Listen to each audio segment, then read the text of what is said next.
Ada satu pertanyaan yang belum dapat aku temukan jawabannya sampai saat ini.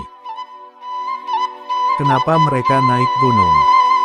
Padahal mendaki gunung itu adalah kegiatan yang sangat melelahkan, merepotkan, dan menyusahkan diri sendiri. Tentunya membuat badan menjadi remuk redam. Belum lagi, biaya mendaki gunung itu tidak sedikit jumlahnya. Lalu kenapa mereka masih mau melakukannya? Padahal mereka harus memasuki hutan rimba, menelusuri alam liar dan melawan cuaca buruk. Membayangkannya saja aku sudah tak mau, apalagi harus melakukannya. Hingga suatu hari, aku terjebak di dalamnya. Aku ikut mendaki gunung. Dan dalam pendakian itu aku jadi kapok untuk mendaki gunung lagi. Lalu benarkah aku kapok mendaki gunung? Inilah kisah pertamaku mendaki gunung.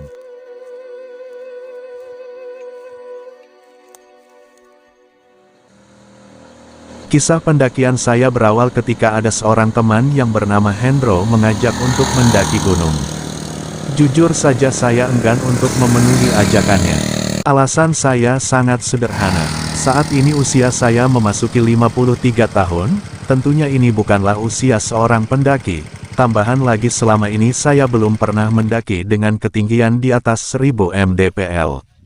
Tetapi Hendro meyakinkan bahwa jumlah usia hanyalah hitungan angka saja, bahkan nanti setelah tiba di puncak semua lelah akan terbayarkan, rasa capek pun akan hilang seketika.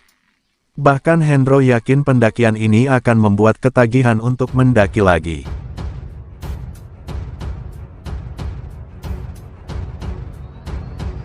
Ya, terpaksa saya mengiyakan. Tetapi dengan syarat untuk seorang pendaki pemula seperti saya yang telah berusia senja, kita harus memilih gunung dengan ketinggian di bawah 3000 mdpl. Hendro setuju, dan akhirnya pilihan pendakian pertama kita jatuh pada Gunung Gede Pangrango, Jawa Barat. Konon katanya Gunung Gede Pangrango itu cocok untuk pendaki pemula seperti saya.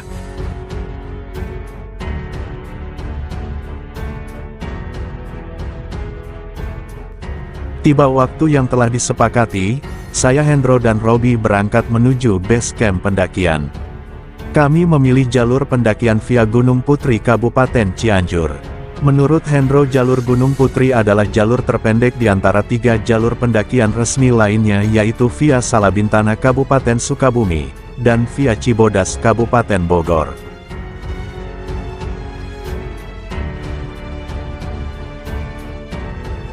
Tepat jam 10 pagi kami pun meninggalkan base camp Bang Iwan untuk memulai pendakian. Di awal-awal pendakian saya sempat tidak percaya diri. Baru 10 menit pertama perjalanan dari base camp badan sudah mulai terasa lelah dan napas pun mulai tersengal-sengal. Sementara menurut informasi dari Hendro, pendakian ke Gunung Gede sekitar 5-6 jam waktu normal untuk para pendaki yang sudah terbiasa. Tambahan lagi saat melihat seorang pendaki pemula terkapar kelelahan dan tak sanggup melanjutkan pendakian, nyali ini semakin ciut rasanya.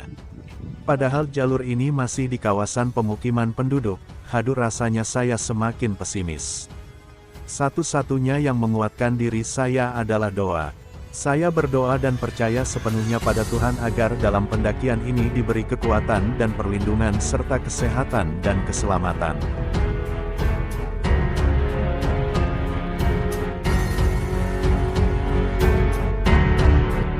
Perkebunan para penduduk yang memanjakan mata menjadi hiburan tersendiri untuk dinikmati sepanjang pendakian.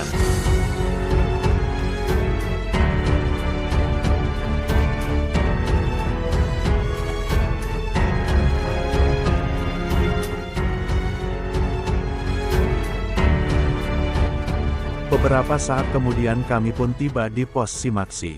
Hendro langsung mengurus registrasi dan surat izin untuk memasuki kawasan konservasi. Selanjutnya kami melanjutkan perjalanan menuju pos pembuangan akhir sampah para pendaki. Dari pos pembuangan akhir ini kami pun memulai pendakian Gunung Gede yang sesungguhnya menuju pos peristirahatan pertama.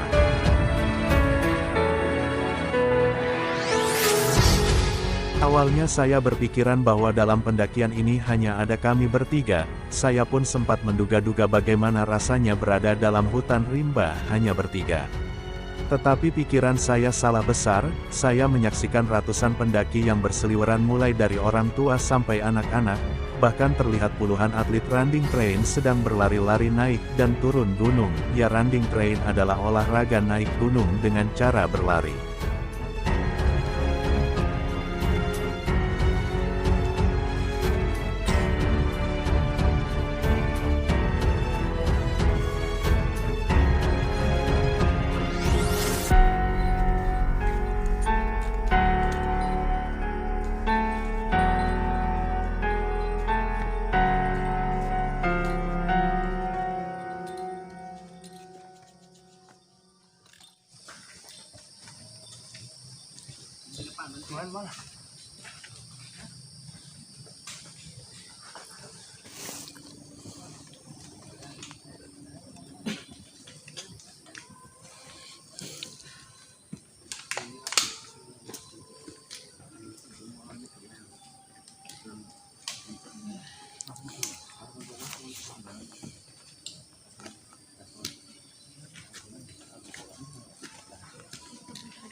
Menurut Hendro, pendakian menuju pos 1 adalah pendakian yang masih terbilang cukup landai.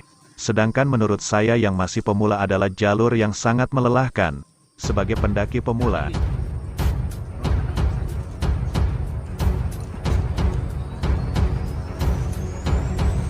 ayo lanjut.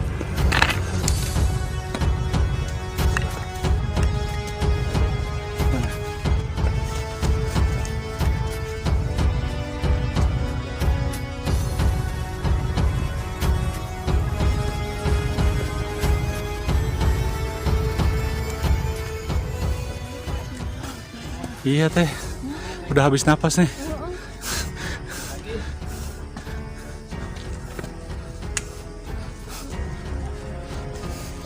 Dua jam bro baru tiba pos 1. Iya.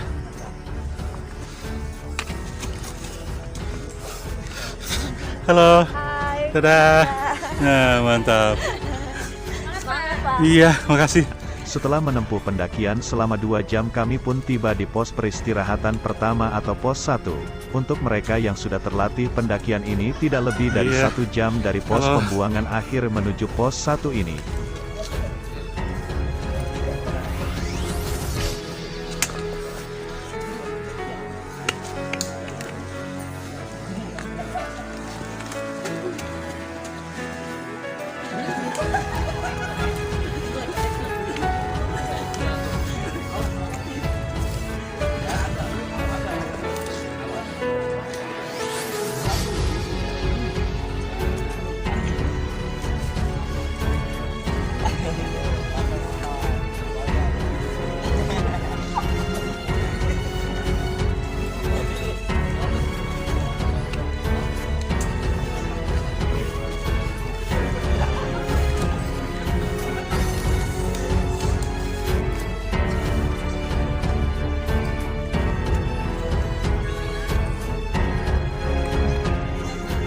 Setelah beristirahat sejenak untuk melepaskan lelah, maka kami pun melanjutkan perjalanan menuju pos peristirahatan kedua atau pos 2.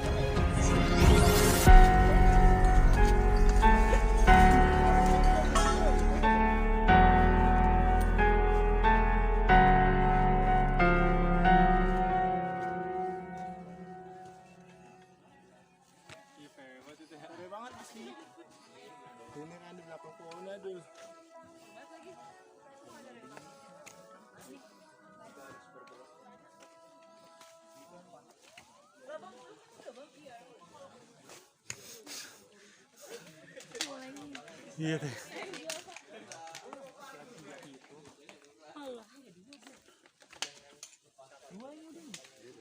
Sama kiri kanan 4.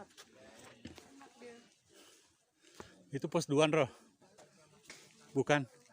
Tiba di pos 2 kami pun lalu istirahat sejenak sambil melepaskan lelah.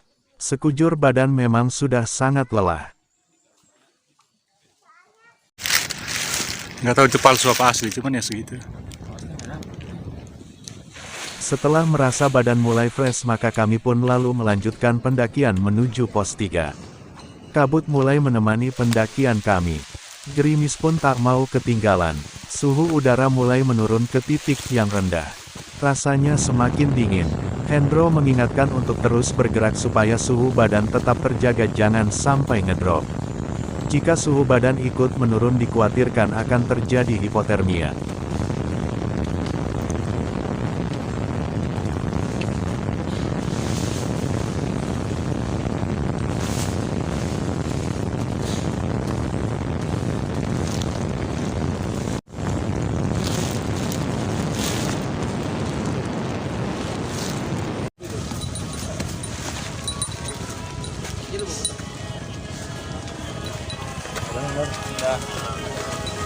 Pulang-pulang sana pada pulang. Lagi.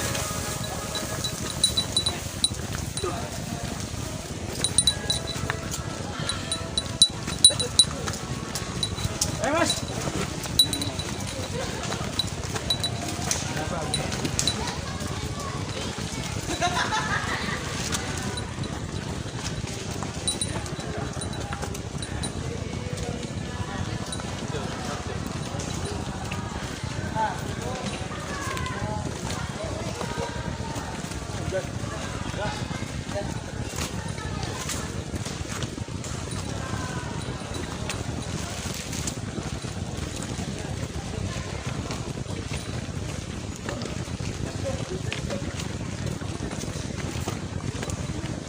Tiba di pos peristirahatan ketiga, kabut pun semakin tebal menyelimuti pepohonan.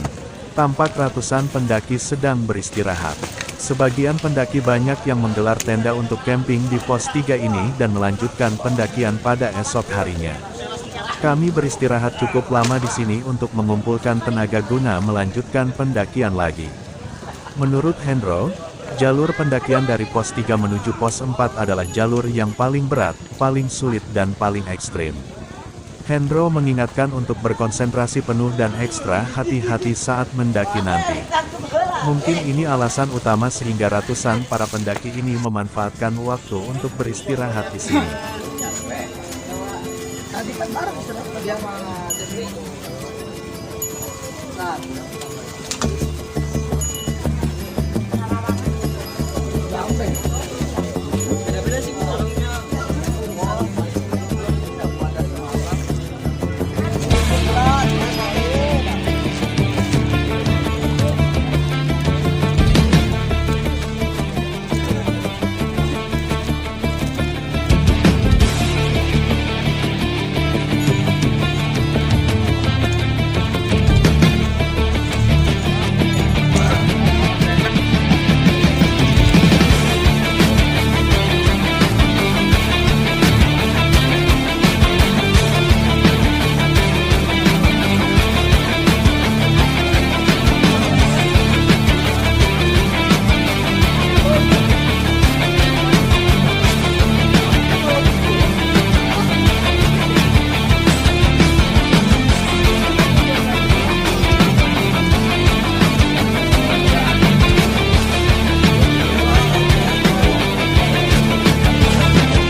Setelah merasa nyaman kami pun mulai melakukan pendakian.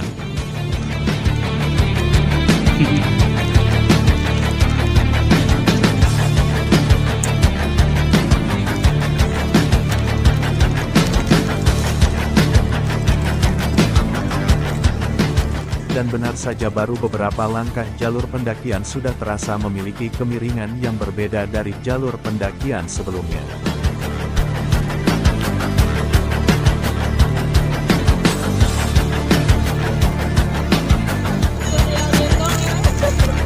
Di hutan nih, masih gendong nih. Hah? Saya juga sempat bertemu dan menyapa seorang pendaki perempuan yang terlihat sedang mendaki sambil menggendong anak tercintanya. Yo.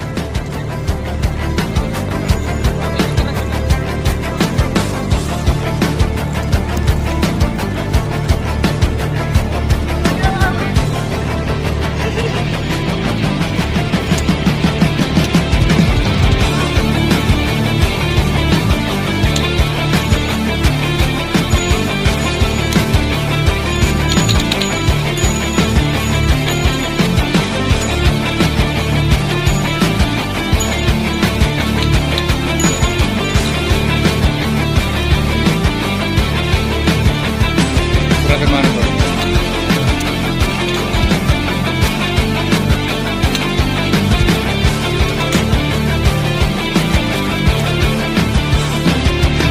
Tempat ekstrim ini nih. Apa yang dikatakan Hendro ternyata benar adanya. Jalur pendakian dari pos 3 menuju pos 4 terasa sangat sulit dan ekstrim, sangat menguras tenaga. Akar-akar pepohonan yang melintang sepanjang jalan menjadi salah satu rintangan yang harus kita lewati dengan penuh kehati-hatian agar kita tidak terpleset.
Tingkat kemiringan yang mumpuni membuat kita mendaki seolah sedang merayap, cuaca gerimis pun tak mau ketinggalan menemani pendakian kami.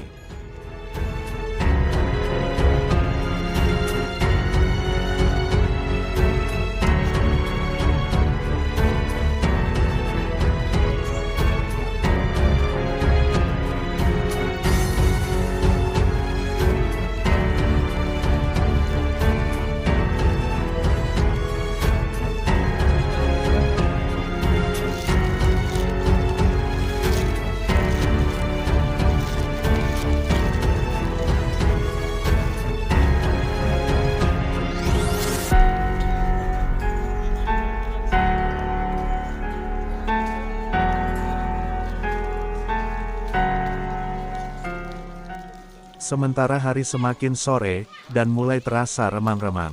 Hendro mengingatkan untuk terus mendaki sampai pos 4 sebelum malam tiba.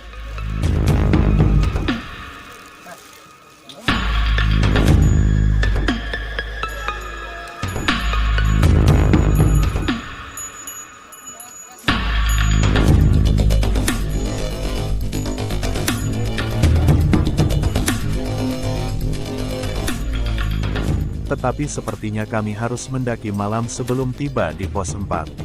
Pendakian ini sungguh sangat melelahkan. Pendakian ini membuat aku berpikir untuk tidak mendaki lagi setelah ekspedisi pendakian ini berakhir. Ada rasa penyesalan mengapa aku harus menerima ajakan Hendro untuk mendaki gunung yang tinggi seperti ini. Sungguh suatu pendakian yang menurutku sangat menyengsarakan. Di antara kelelahan dan keletihan saya pun harus berjuang sekuat tenaga melawan suhu dingin agar tidak terkena hipotermia. Langkah kaki rasanya semakin berat dan semakin tidak bertenaga. Saya membandingkan betapa mudahnya ketika saya melakukan camping ceria, naik gunung dengan kendaraan, sampai di lokasi camping dan langsung pasang tenda di samping kendaraan tanpa harus merasakan beratnya jalan kaki seperti ini. Tetapi kali ini tidak ada pilihan lagi buat saya.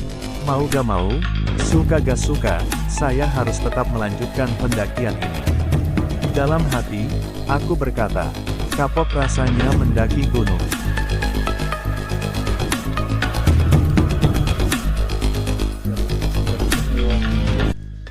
Jalur yang paling ekstrim ya.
Kuat, semangat.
Beberapa pohon tumbang juga terkadang ikut menghalangi pendakian kita.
Hari pun telah berganti malam. Pendakian ini terus berlanjut dari pos 4 menuju pos 5 alun-alun Surya Kencana. Dalam suasana malam di antara hujan saya harus terus mendaki tanpa henti. Untuk penerangan, jalan saya hanya mengandalkan lampu senter dari telepon genggam saya. Sungguh suatu pendakian yang butuh perjuangan dan pengorbanan bagi seorang pemula seperti saya. Akhirnya pukul 8 malam kami pun tiba di alun-alun Surya Kencana. Begitu banyak tenda yang sudah terpasang. Di sela suasana malam yang gelap di antara hujan kami pun lalu mencari tempat untuk mendirikan tenda. Suhu dingin semakin menusuk. Tak banyak yang lakukan di sini selain menyalakan kompor dalam tenda untuk menghangatkan badan dari suhu udara yang ekstrim ini. Jujur saya semakin menyesal mengapa harus ikut ajakan Hendro mendaki dan camping di tempat seperti ini. Tidak ada city light, atau pemandangan apapun depan tenda selain tenda-tenda para pendaki. Di dalam tenda pun saya tidak bisa leluasa bergerak, dengan mengenakan celana panjang 2 lapis dan baju sebanyak 4 lapis saya hanya mampu berdiam dalam selimut bertahan dari kedinginan. Sungguh suatu pendakian yang benar-benar membuat aku kapok untuk mendaki lagi. Akhirnya saya pun mulai terasa ngantuk di antara lelah dan penatnya tubuh yang berbalut pikiran tak menentu di antara bilur-bilur penyesalan mengapa harus ikut ajakan Hendro mendaki gunung. Sampai akhirnya saya pun tertidur.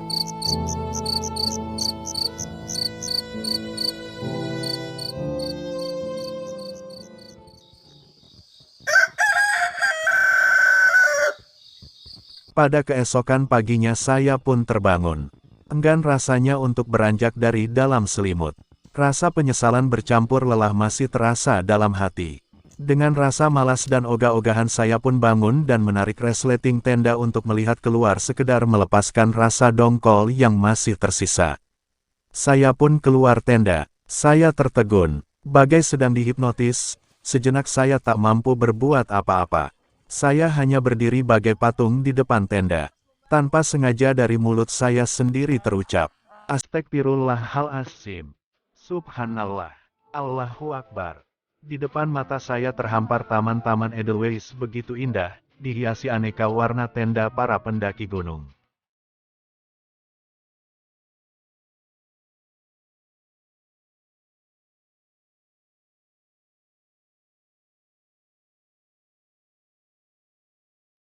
Ya Allah, apakah ini mimpi?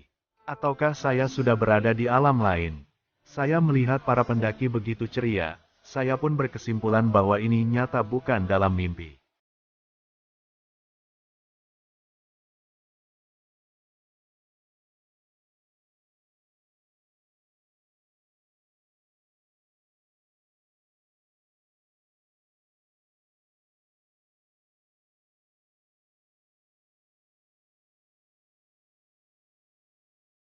Sungguh indah ciptaan Tuhan di sini. Sesungguhnya tak pernah melihat taman surga. Tetapi saat melihat taman-taman Edelweiss ini aku merasa sepertinya ini adalah gambaran taman surga yang dikirim ke bumi.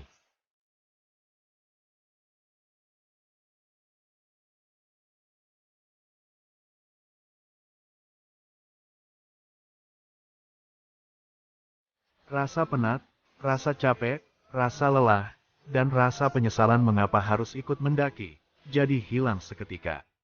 Berganti menjadi rasa kagum melihat hamparan Edelweiss di atas gunung untuk pertama kalinya. Rasa kagum, rasa haru, dan rasa syukur bercampur menjadi satu dalam dada karena bisa menjadi salah seorang yang mampu menyaksikan ciptaan Tuhan yang maha indah ini.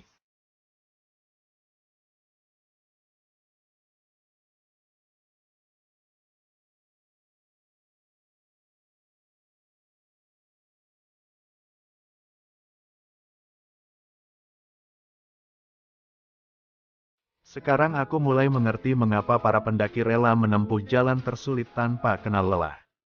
Mungkin salah satunya adalah ini.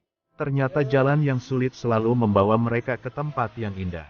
Dan hanya orang-orang yang tangguh, orang-orang pilihan yang mau berjuang yang bisa menyaksikan keindahan seperti ini.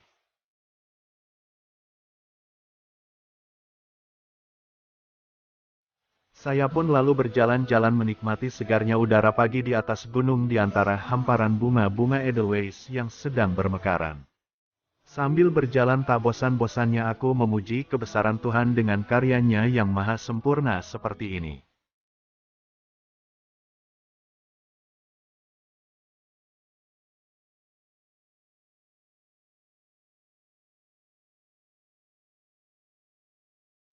Dari alun-alun timur, saya lalu berjalan menuju sumber mata air di alun-alun barat. Menurut informasi, luas alun-alun Surya Kencana ini adalah sekitar 50 hektar. Sepanjang jalan, saya tak pernah bosan mengagumi keindahan ini. Hendro bercerita bahwa setiap gunung mempunyai keindahan tersendiri yang tak kalah hebatnya dengan keindahan gunung yang berbeda, selalu ada keajaiban di sana. Berawal dari melihat keindahan inilah saya pun mulai tertarik. Adrenalin saya seolah terpacu untuk mendaki dan menyaksikan keindahan yang lain di gunung yang berbeda, dan saya yakin cerita Hendro pasti benar adanya. Aneh tapi nyata, saya yang sejak awal tidak menyukai pendakian dan selalu bertanya kenapa mereka harus mendaki, kini saya mulai menemukan jawabannya di sini di Gunung Gede ini.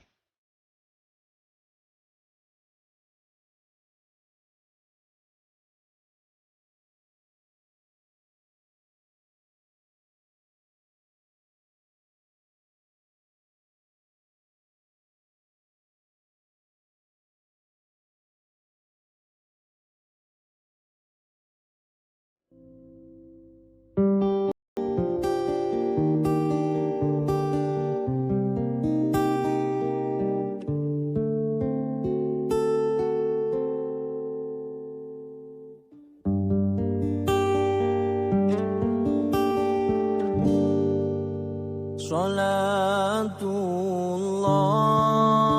salamullah,